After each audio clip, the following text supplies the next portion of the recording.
जय जगन्नाथ नमस्कार। आमर यूट्यूब चैनल को आपण मानक स्वागत।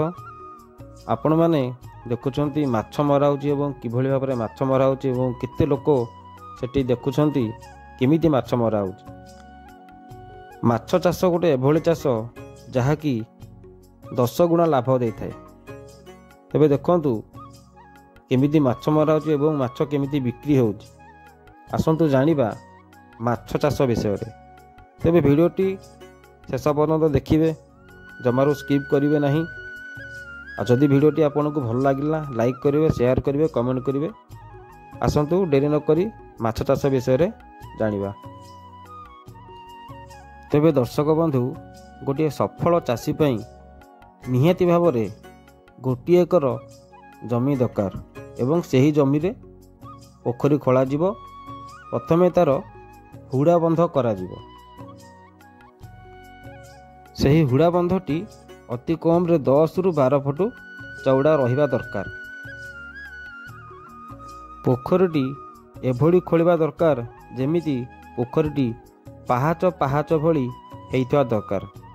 काहेकि ना जदि आमे डायरेक्ट गोटे गभीर करिकि पोखरीटी खोली दउचे, तेबे वर्षा हेले अतड़ा खाई पोखरीटी पोती हे जिवो। सेति पई पोखरी जो माने खोलंती पाहाच पाहाच भली स्टेप बाय स्टेप करी पोखरी को खोलंती। पोखरी आपण को निहाती भाव में 30 रु 40 केजी आंगुठी साइज रो जाल छाड़िबा को पड़िबो।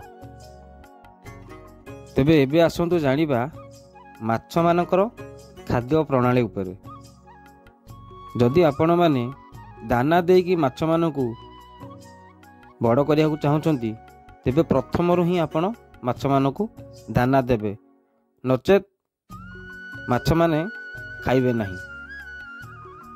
काहेकि ना तांकर निज इच्छा अनुसार खाद्य खाइबा अभ्यास हो जाय थाए। सेथिपई जदि आपण दाना देई माछ बड़ करिया को चाहुचंती, ताले आपण प्रथमरु तांको दाना खाइकी बड़ करिबा अभ्यास करेबे। माछ खाद्य आपण मार्केट रू किणिकी माछ मानक आनी देई परिबे एवं जदि आपण चाहिबे ताहले माछर जो खाद्य आपण निजे घरे ताकू बनै परिबे।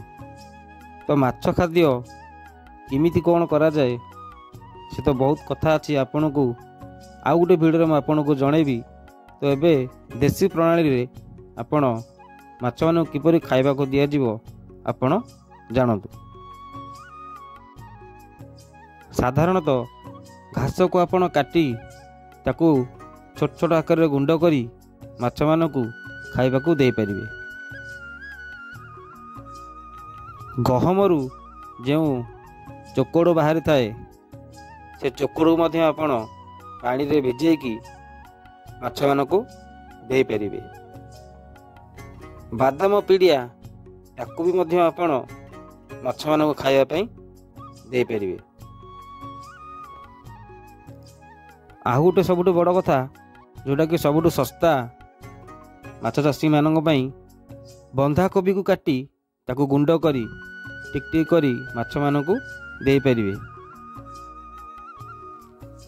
जेउ माछ आपण आंगुठी साइज रो जाल छाड़ी थिबे, देखिबे 6 मास पर माछ 1.5 किलो रु 2 किलो साइज पर्यंत हो जाइथिबो।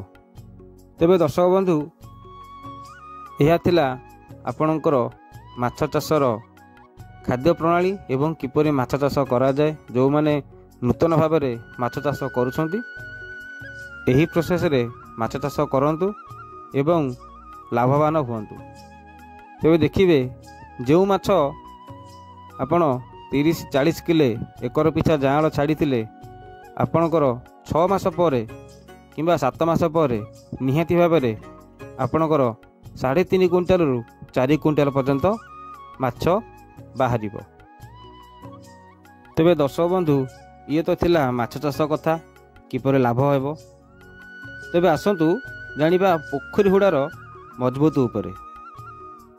जदि पोखरी हुड़ा उपरे ଆପଣ କଦଳୀ ଗଛ, ନଡ଼ିଆ ଗଛ କିମ୍ବା ଲେମ୍ବୁ ଗଛ, ଅନ୍ୟାନ୍ୟ ଫସଲ ଜାତୀୟ ଗଛ ଲଗାଇଲେ ତେବେ ବନ୍ଧଟି ମଜବୁତ ରହିବ। କାହିଁକି ନା ଗଛର ଚେର ମାଟିକି ଜାବୁଡ଼ିକି ଧରିବ, ଯାହାଫଳରେ ବର୍ଷା ହେଲେ ମାଟିଟି ପୋଖରୀ ଭିତରକୁ ବୋହିକି ଯିବ ନାହିଁ କି ଯଥାଶୀଘ୍ର ପୋଖରୀଟି ପୋତି ହେବ ନାହିଁ।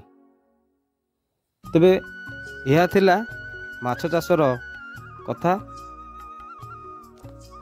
ଏବେ ବିଦାୟ ଦିଅନ୍ତୁ। ରହୁଛି। ନମସ୍କାର। ଜୟ ଜଗନ୍ନାଥ।